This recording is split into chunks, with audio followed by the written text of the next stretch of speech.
When I first moved to China, I expected the biggest changes to be obvious. The language, the food, the culture. But what surprised me was that some of the biggest differences were actually inside our home. The rooms looked familiar and normal. There was a kitchen, there were bedrooms, there were bathrooms. But the way the home was designed completely reflected a different way of living than what I grew up with in America. So the things I never questioned before suddenly started to stand out to me. For example, why does the kitchen have a door? Why is there no built-in closet? And why is the washing machine on the balcony? And over time, I realized these weren't just random differences, they actually reflected different ideas about comfort, convenience, and everyday life. So today, I'm gonna be sharing 10 things that surprised me about my home in China compared to the American home I grew up in. And before we start, I want to add a little bit of context. This video is based on my personal experience living in China with my husband. Just like anywhere else in the world, homes vary depending on the city, region, budget, and lifestyle. So this isn't meant to represent every home in China or every home in America. My goal is to simply share the differences I personally noticed after moving from the United States to China and the things that made me rethink what I considered normal in a home. When I first walked into my husband's home, one of the first things that surprised me was the kitchen. Growing up in America, I was used to open concept homes where the kitchen was actually connected to the living space, and it was often where everyone gathered while cooking. But in our China home, the kitchen is a completely separate room with an actual door. I remember thinking, wait, why does the kitchen have a door?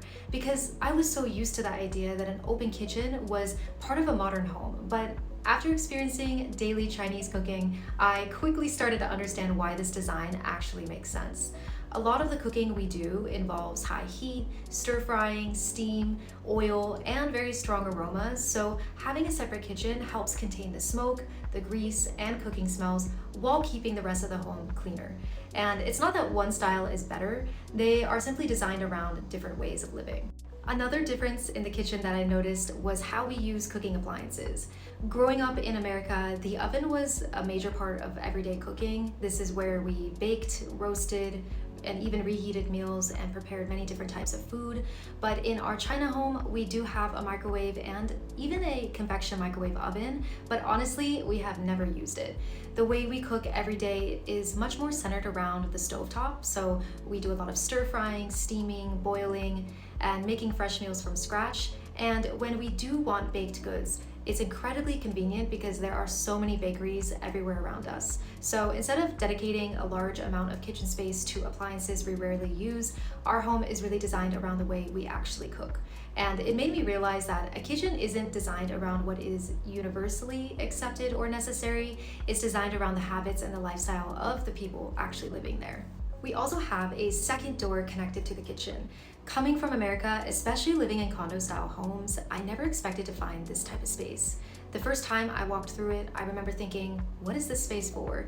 Because in America, outdoor spaces are often designed for relaxing.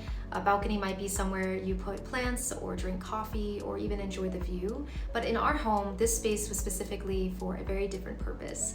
It's mainly a utility area. This is where we have our washing machine, sink, and household equipment. In America, this would typically contain everything in a laundry room, but in China, it's an outside space like this in some homes, and I actually love this separation. The practical parts of life have their own space while the main areas stay calm and comfortable. And I don't know about you, but when I am living in a house with a laundry room, sometimes the washing machine or dryer can be a bit disturbing for the people in the room surrounding it. So this really keeps a good division to the space. So on the topic of the laundry area, laundry was another small adjustment I noticed after moving to China. Growing up in America, having a washer and dryer was just part of everyday life. I was very used to moving clothes straight from the washing machine into the dryer and pulling out warm, fluffy laundry. And as I got older, I actually started enjoying air drying some clothes, but I always had the option of using a dryer when I needed it. But in our China home, drying clothes works a little bit differently. Dryers are much less common in many Chinese households, and many people use balconies, utility areas, or even the roof of their building to air dry clothes instead. And at first I definitely missed the convenience of a dryer, especially for larger items like bed sheets and blankets, but over time I started appreciating this different rhythm. There's something very satisfying about hanging clothes in the sunlight and becoming more connected to the smaller routines of everyday life. One thing I never questioned growing up was closets. A bedroom typically came with a built-in closet, or at least a space for a closet, and that was just part of the room. But in many Chinese homes, built-in closets are far less common. In our home specifically, we do have one built-in wardrobe in the master bedroom, and the other rooms actually have freestanding ones. So at first, I thought it seemed a little bit unnecessary. I was used to the idea that a bedroom wasn't complete without a built-in closet, but now I actually appreciate the flexibility. And in addition, the wardrobes in our home are a bit smaller than walk-in closets in America, but instead of a large storage space, we actually use several storage pieces throughout the home, and honestly, it works very well for us. Another point I never thought about before moving to China was how differently balconies are designed and used. Growing up in America, when I pictured a balcony, I usually imagine an open air space with a railing, somewhere you step outside to get some fresh air and enjoy the view.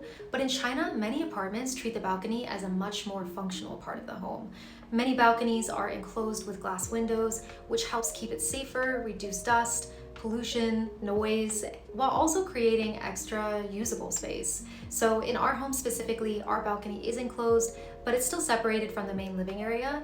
We use it kind of like an extension of our home, a place for working, hanging laundry, and sitting to enjoy the view.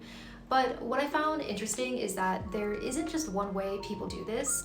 Some of our neighbors kept their original open air balconies, some enclosed theirs and incorporated that space directly into their living room, and some did something similar to what we did. So it just shows me that homes aren't just built differently, people also have different ideas about how the space should function.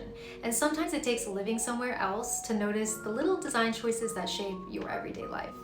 Temperature control is another difference I noticed. Growing up in America, I was very familiar with having one central thermostat control the entire home, or maybe one per each floor. But everyone basically shared the same temperature setting in the house. But in our China home, each room has its own independent temperature control. It's basically a zoned central air system that allows for separate heating and cooling controls per each room. So each space can actually be adjusted based on how it's being used and the preferences of the person in that room, which I think is very efficient and convenient. In our home, marble and wood flooring is used throughout the entire space instead of carpet. Growing up in America, I was pretty familiar with carpet, especially in bedrooms. And hard flooring actually makes sense in China because it's easy to sweep, mop, and keep clean, especially since removing shoes is very common in our house. But one feature I never knew I was missing was floor heating. The first winter I experienced heating floors, I remember thinking, why did nobody tell me this existed? Because there's something incredibly comfortable about stepping onto a warm floor and letting the house heat through the floor rather than through the air. And my body does typically run cold most of the time, so it really helped make winters feel a lot more comfortable here. We also use guest spaces a little bit differently in our home. Growing up in America, I was used to guest rooms that were always ready. The bed was made, the room was decorated, and everything was prepared just in case someone visited. But here, we prepare the guest room when someone actually is coming. So we don't have many guest visitors in general in our house, so this method works for us since we have 2 extra bedrooms. We put on fresh sheets, organize the space, and make it comfortable when someone's visiting. Then afterward, the room returns to everyday life. Over time, I started appreciating the idea behind it because why maintain a space every day for a possibility that may only happen occasionally? So we still keep the floors and general living space clean, but we don't spend the extra time maintaining other aspects of the room. Sometimes a home only needs to support the life happening inside it right now. And the last item is the biggest mindset shift I experienced. Growing up in America, I was used to homes being places where we hosted people, we invite friends over, we have dinners, we create spaces that feel welcoming and presentable to other people. But after living in China, I started noticing a completely different approach to home life. In my experience, many Chinese homes place more emphasis on privacy, family, and everyday life. So if people want to socialize, they often meet at restaurants, cafes, or any public space. When I first came here, I sometimes interpreted certain homes as feeling a bit less decorated or less finished compared to what I was used to, but I realized I was just looking at it through my American lens. They weren't unfinished, they were simply designed around a different priority. They weren't spaces created to impress visitors, they were spaces created for the people who actually live there. Not for a photo, not for a performance, just for the everyday life. Looking back, all of these differences taught me the same lesson. What feels normal is often just what we grew up with. A home is not simply a collection of features, it actually reflects the routines, the values, and priorities of the people living inside it. Living in China helped me realize that comfort doesn't just have one definition. Sometimes comfort looks like an open kitchen where everyone gathers. Sometimes it looks like a separate kitchen where cooking is contained. Sometimes it looks like a dryer. Sometimes it looks like clothes drying in the sunlight. Neither one is better, there's simply just different ways of creating a life. Before we wrap up here, I'd love to hear from you. Have you ever moved somewhere new and noticed something about everyday life that was completely different from what you were used to? Or is there something in your own home that feels completely normal to you but something surprising for somebody else? I'd love to hear your experiences in the comment section below. And if you enjoy these small cross-cultural observations, the everyday things that quietly change how we see the world, make sure to hit subscribe. I really love sharing my experiences of life in China, intercultural marriage, and the little moments that make us question what we thought was normal. Thanks again for watching, and we'll see you in the next video.